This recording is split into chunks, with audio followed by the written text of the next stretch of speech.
Hey everyone, it's Sociology of Nutrition. This is Lauren Jenkins. I would definitely show my face like I usually do. However, I've been battling a cold, so I will spare you that. Nonetheless, I am here to do my physical technical activity and to talk further about my Venn diagram and also to talk about my project that I plan to do for the presentation. And so after various uh, you know, uh, information from Facebook in terms of our discussions, also feedback from our professor, and then some additional research, I've narrowed down my project to specifically look at the social and environmental factors that influence African American women's infant feeding choices. And so looking at more so about the dietary behaviors and regarding black women and them engaging in breastfeeding techniques. And so statistically what is shown is that we as black women actually breastfeed less than that of our non-black counterparts. And so specifically, I'm going to look at two areas, which are the social and cultural norms and values, and then also I'm looking at environmental settings. And so I wanted to show my revision of my Venn diagram and looking at the areas that I'm more so focusing on. So specifically regarding social and cultural norms and values, the three areas that I've chosen to focus on include the belief systems, lifestyle, and personal health choices, and then also heritage, which I also feel relate very closely to family influence. And so within my research, I have uh, let's see. I've come across several articles in regards to social and cultural values that impact African American women and their choice of breastfeeding. Specifically in an article in a journal, the American Journal of Maternal and Child Nursing by Cottrell and Detman, breastfeeding concerns and experiences of African American mothers. They were mentioning about some of the belief systems that some of the participants in studies were disclosing. For example, fear about breastfeeding, that it would hurt, also that there wouldn't be enough time to participate in breastfeeding, specifically pumping, etc. Those were just to name a few. And I list a little more within my blog or my blog space so you guys can see that as well. Another thing that was mentioned was regarding lifestyle and personal health choices. Um, One of the things through research and statistics, African American population are more prone to certain chronic diseases.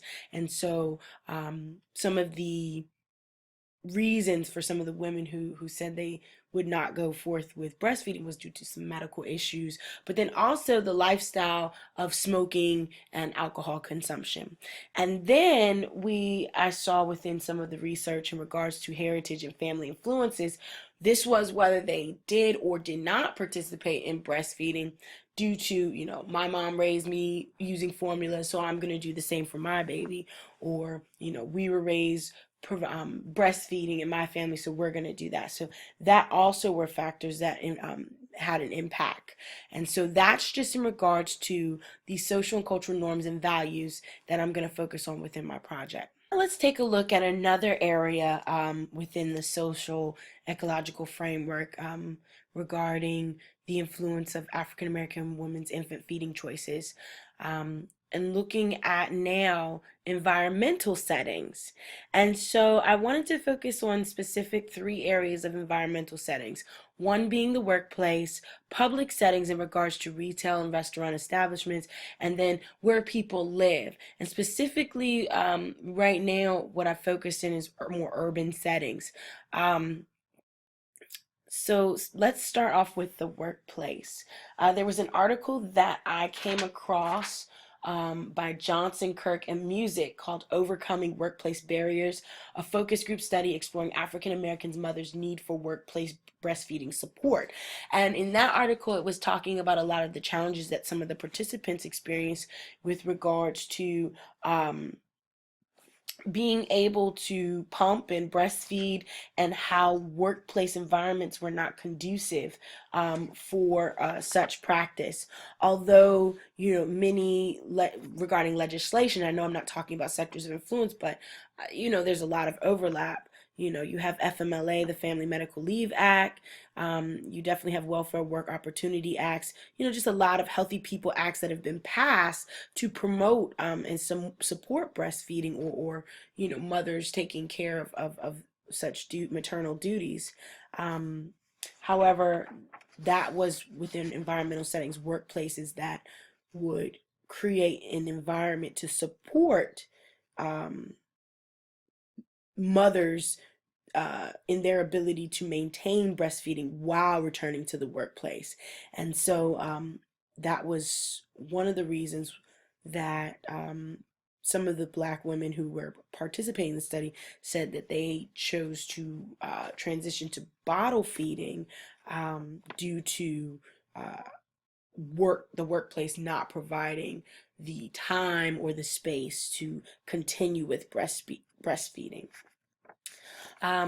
So in regards to public settings, one of the things we know in the state of Virginia recently, there was legislation passed about public breastfeeding. And it took me back when I was preparing my blog, it took me back to that article about there was this big controversy or big issue about the young lady who was graduating from college, and she took a picture of in her cap and gown and her breastfeeding her baby.